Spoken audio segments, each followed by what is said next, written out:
여러분, 서머나는 에베소 북쪽 약 80km 지점에 있었고 당시 인구가 약 30만 명 정도로 소아시아에서 가장 아름다운 항구 도시였습니다.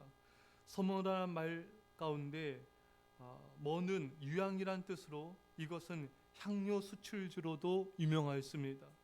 또한 이것은 유럽 문학 최고의 서사시 일리아스와 오디세이의 그리스 극작가 호모의 출생지로 학문이 발달하였고 특히 과학과 의술이 발달한 도시였습니다. 종교적으로는 이교 문화와 종교의 집합처로 황제 숭배의 중심지였습니다. 따라서 서머나는 소아시아 도시들 가운데서 지리적으로나 정치, 경제, 문화적으로 우위를 차지하고 있었으나 그로 인해서 복음이 순수하게 발달하지 못하였고 황제 숭배가 성행하는 등 혼합화와 박해가 뒤따른 도시였습니다. 그러니까 이게 지금 너무 이렇게 정치, 경제, 문화적으로 발달돼 있고 그런 이 사람들이 이렇게 뭐랄까요, 복음에 대해서는 정말 이렇게 받아들이지 않는, 또 이 황제 숭배가 성행했기 때문에 이제 더 박해가 더 이제 이 지역에는 더 심하게 올 수밖에 없었던 것입니다. 또한 한편 서머나 교회에 대해서는 이제 이곳이 바울이 전도했다고 또 전해지고요. 그리고 사도 요한의 제자이며 서머나 교회 초대 감독이었던 폴리캅이 이곳에서 순교하 있습니다. 폴리캅은 굉장히 유명한 그런 초대 감독이었습니다.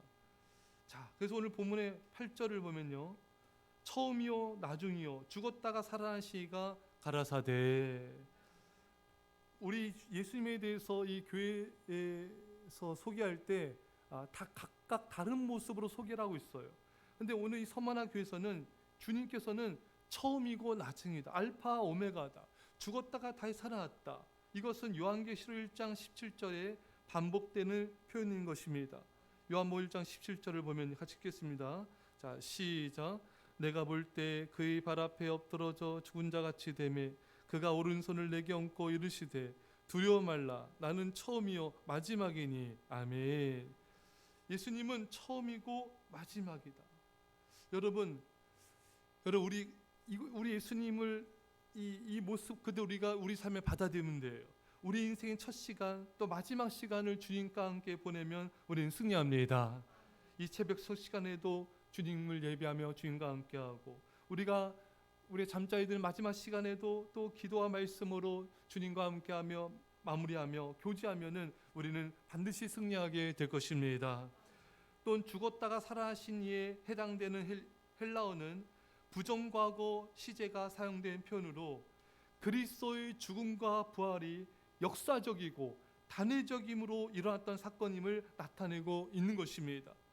여러분, 예수님께서 자신의 모습에 대해 이렇게 계시하신 것은 지금 얼마나 많은 핍박이 여러분 기독교인들이 일어나고 있습니까?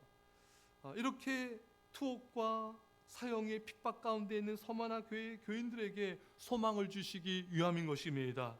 너희가 믿음을 지키다가 감옥에 갇히기도 하고 사형을 당하기도 하지만 두려워하지 말라. 나는 죽었다가 다시 살아난 부활의 주이다. 너희가 설령 죽더라도 다시 부활하리라. 다시 살아날 것이다. 두려워하지 말아라. 인간은 죽음을 가장 두려워합니다. 하지만 예수 그리스도께서 십자가의 죽으심으로 죽음의 권세를 죽이셨습니다. 그래서 죽음 우리에게 힘을 잘 못 써요. 우리를 멸망시키지 못합니다. 그래서 우리는 죽음을 통해 천국에 가기 때문에 이 죽음은 천국에 가는 관문에 불과한 것이고 영혼 속으로 들어가는 것에 불과한 것입니다. 그래서 우리는 죽음도 그 어떤 것도 두려워할 필요가 없으며 사도 바울이 사망아 너희 쏘는 것이 어디 있느냐 조롱한 것처럼 우리도 죽음을 조롱하며 두려워할 필요가 없는 것입니다. 따라서 여러분과 저는 죽을 때 부활하신 주님을 믿기 때문에 우리도 부활하게 되는 것입니다. 그래서 우리는 죽을 때 가장 기쁜 모습으로 가장 영광스러운 모습으로 우리는 주님 나라에 갈 수가 있는 것입니다. 우리는 그 뭘 두려워야 되는가? 하나님과 죄만 두려워하면 돼요. 요한일서에 그런 말이 딱 있죠. 하나님과 죄만을 두려워하는 사람 100명을 달라 내가 세계를 구원하리라. 여러분, 우리는 하나님만 두려워하면 돼요. 하나님만 두려워하는 사람 그 어떤 것도 두려워하지 않습니다. 하지만 하나님을 두려워하지 않는 자는 하나님 외에 모든 걸 두려워하게 되는 것입니다. 사랑하는 성도 여러분, 우리가 무언가를 두려워하고 있다면 하나님을 말씀을 두려워하지 않고 있다는 것이 되는 것입니다. 따라서 여러분과 저는 하나님만 사랑하고 하나님만 두려움을 통하여 이 어떤 것도 두려워하지 않는 그런 믿음의 사람이 되시기를 간절히 축원합니다. 서마나 교회를 칭찬하고 있습니다. 내가 내 환난과 궁핍을 안다. 이 환난에 해당하는 헬라어 들마시는 무거운 물건 밑으로 눌려 부서지는 것을 의미하는 말로 이 신앙으로 말미암아 받는 외부적 핍박을 뜻합니다. 또 궁핍에 쓰인 헬라어 단어 프로케이아는 외적 핍박으로 이런 생긴 빈곤적인 물질적인 빈곤을 나타내는 것입니다. 이것은 그리스도인들이 황제 숭배를 거절함으로 당한 경제적 제재나 적대 감정을 가진 유대인이나 다른 사람으로부터 당한 경제적 어려움을 가리키고 있는 것입니다. 한마디로 이 말씀은 믿음을 지키다가 눌리고 괴로운 것을 하나님이 아신다는 것입니다. 여러분 또한 믿음을 지키다가 경제적 어려움을 당할 수가 있습니다. 그것 또한 하나님이 아신다는 것입니다. 하나님 알기만 하신 것이 아니라 하나님은 갚아주시는 분이십니다. 또한 우리가 알아야 할 것은 우리가 믿음을 지키다가 이런 어려움을 당하고 경제적 고통을 당하는 것은 진정한 부이고 하늘의 상급이 있다는 것을 성경은 말씀하고 있는 것입니다. 그래서 오늘 9절에 보면요, 실상은 내가 부유한 자다. 자, 여러분 아까 잠깐 봤듯이 이 서머나 도시 자체는 굉장한 부유한 도시였습니다. 그러나 서머나 교회는 온갖 핍박으로 인해 실질적으로는 궁핍해졌던 것입니다. 그럼에도 불구하고 주님께서 서머나 교회를 향해서 부유하다고 인정하고 있는 것입니다. 이것은 육신적으로는 궁핍하나 내적으로는 정결하고 부유함을 의미하는 것입니다. 영적으로는 부유하다는 것입니다. 여러분 진정한 부는 우리가 가진 소유물이 아니라 영혼의 부이고 천국의 부함이고 영원한 부를 쌓는 것입니다. 영원히 없어지지 않는 멸류관과 상급이 우리에게 진정한 부라고 성경은 말씀하고 있는 것입니다.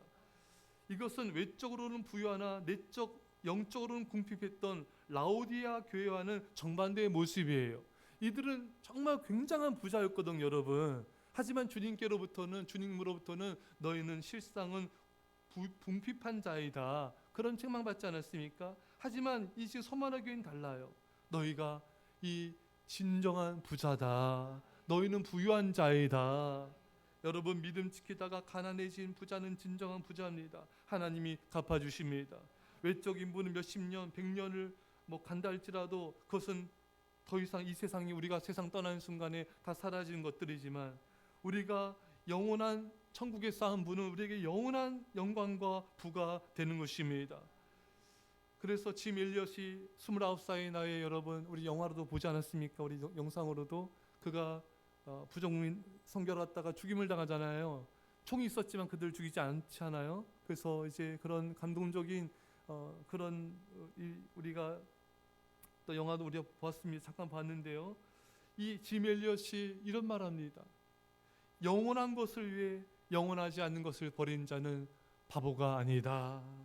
그렇죠. 영원한 것을 위해서 자신이 영원하지 않는 걸 버린 것은 정말 가장 지혜로운 부자인 것이죠. 그래서 고린도서 4장 18절에 우리가 주목하는 것은 보이는 것이 아니요 보이지 않는 것이니 보이는 것은 잠깐이요 보이지 않는 것은 영원함이라. 사랑하는 여러분, 여러분과 저는 이 세상의 부자가 아니라 하나님께서 인정하시는 저 영원한 영적인 진정한 부함자가 되시기를 간절히 축원합니다. 그래서 하나님께서 뭐라고 위로하고 계십니까? 내가 안다. 내가 내 환난과 궁핍을 알거니와. 하나님이 이 서머나 교회가 당하는 고통과 환난을 아신다는 거예요. 내가 안다. 내가 네가 당하는 그 고통을 알고 내가 믿음 지키다가 궁핍해진 걸 알고 내가 안다. 여러분 욥기 23장 10절에도 하나님 욥이 고백하잖아요.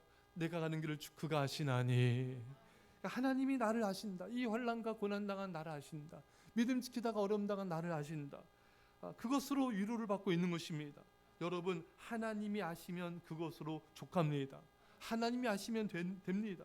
사람들이 몰라줘도 괜찮아요. 하나님께서 나를 알아주시면 나는 족하고 감사한 것입니다. 이렇게 하나님만 의지하고 하나님의 인정을 가장 중요시하는 사람은 사람이 비방하든 몰라주든 상관이 없습니다. 주님이 하시면 그것으로 행복합니다. 내가 믿음 지키다가 어려움 겪는 거, 가난해진 거, 아픈 거, 속상한 거 주님이 하시면 나는 행복합니다. 그것이 영원한 부자이기 때문에, 그 사람 영원히 하나님께 사랑받는 자이기 때문에 그저 하나님이 아시면 우리는 족하고 행복한 자들인 것입니다. 이런 행복과 은혜가 우리 모두에게 임하기를 간절히 축원합니다. 기도했습니다. 사랑의 아버지 하나님, 주님께서 하십니다.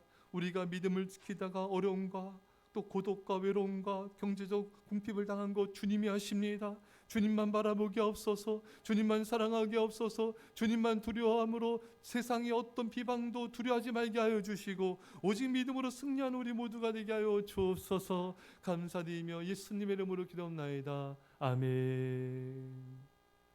우리 시간